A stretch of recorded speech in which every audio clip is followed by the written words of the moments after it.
mixing today as well as beating the beats. I don't know, we'll go with that. We're talking about mixing techniques because in a recipe it might tell you to beat or whip or whisk or stir, and it gives you a different result. Starting with stirring. Now Talia, I'm going to get you to drop a couple of these drops of red food colouring inside our whipped cream and then stir it in and see what happens. Stirring is the simplest technique, and this one is often used to make sure that all of the ingredients are combined. There we go, start mixing. You can go as fast as you want with this one. That's the great thing about stirring, is if you need to get something done really fast, you can just stir. Stir, stir, stir, keep going, keep going. That's great technique there, though. That's very fantastic, nice. Talia. Nice. Yes. What kind of things would you use the stirring technique for, Chloe? What might you be stirring Maybe together? like a pancake batter. Yes, so for a batter where you don't want all of the ingredients to be, well, you don't need all the ingredients to be light, that's a great idea. Or a teacher, they're fun to stir. Definitely.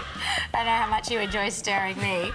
Now, that's looking great. So that's a stirred up mix. Now, let's see what happens. If a recipe says to fold in, Chloe, what do we do? You like lightly fold it in. Wonderful. You are gentle. Exactly. And you said lightly there. Why is it important to do it lightly? Because you want like it to be airy and light. Exactly. So let's start folding.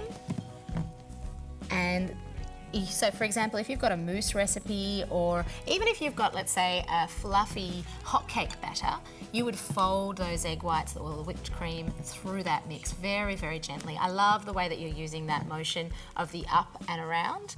That way you can see already the difference between the stirring and the folding. It's nice and light because you're retaining those air pockets inside the whipped cream. Yeah, very gentle. Sometimes even reading a bedtime story helps. Yeah.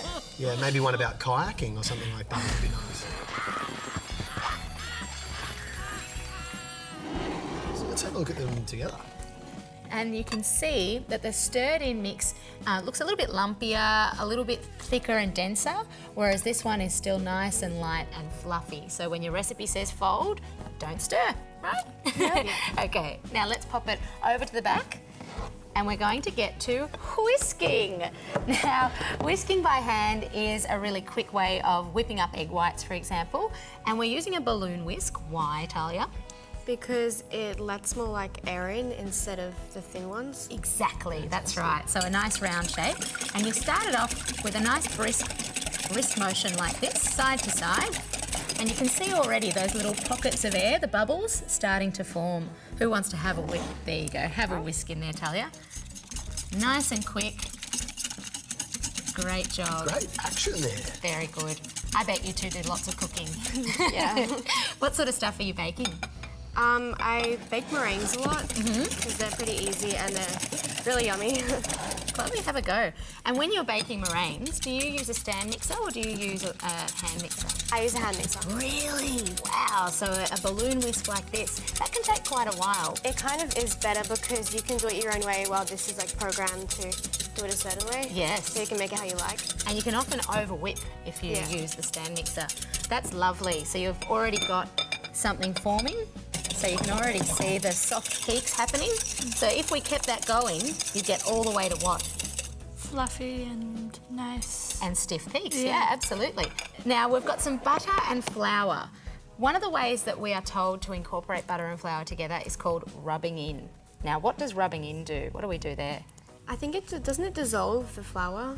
Well, it sort of does. So what it does is it uses the warmth of your fingertips to warm the butter into the flour and coat each flour, little flour granule, I suppose, with the butter around it and makes it nice and short. So let's start rubbing that in. Rub, rub, rub, rub, rub, just like that. Let's see. That's looking fabulous. And you can see already we've chopped the butter up and it's room temperature, so it's melted away. Just get in there and rub. And the key with rubbing in is to use a really light motion, just with your fingertips. Have you tried this one at home before? I haven't. No. It's really soft. It definitely feels soft. So some of the dishes that we do this for are things like scones or shortbread, where we don't want to activate the gluten in the flour, but we do want to have a really nice buttery mix. So let's keep rubbing it in, rubbing it in. And now this mix, if you're in a rush, and let's say you're making a dense cake, for example, or a cupcake, you can use one of these bad boys, a stand mixer. So let's pop those ingredients in there. You can wash your hands under the bench. Now, Nick, you're going to add the butter first. Lovely. And this is known as creaming. And we're going to cream the butter with the flour. Now pop it down and start creaming.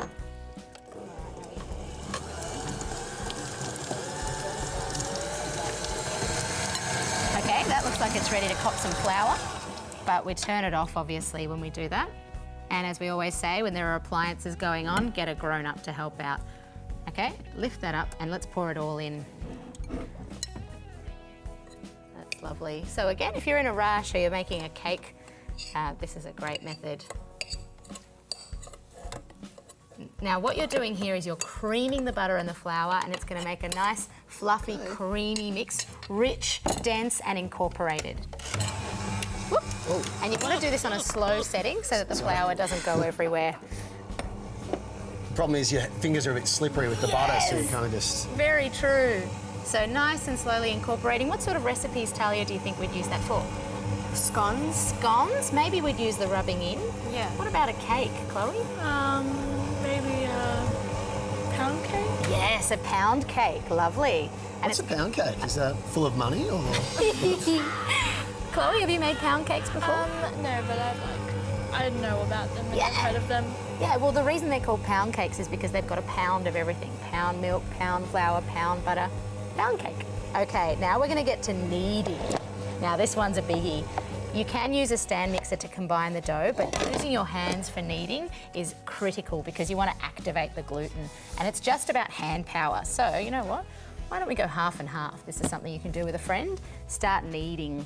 Absolutely. And all these handy tips are, of course, on the website, so you can have a look yourself and try them at home. I know I'll be having another go. The kneading looks fun. It's lots of fun. Around Christmas time, you get a bit needy, don't you? You're like, I want more presents, I want more presents. Well, around Christmas time would be perfect to be making some little bread rolls using the kneading method. Basically, what you're doing here is you're stretching the dough and you're creating elastic gluten. That's gorgeous. So, what do we think? We've used all the different methods. What's a good lesson to learn from this one? I think follow the recipe. Follow the recipe is a very good lesson. Chloe, what do you reckon? Try and work on your technique so Yeah. that you get the right results. Absolutely, I love that. And just look for the buzzwords. Kneading, folding, mixing, stirring, going to a break. We'll see you right after. Crunch time.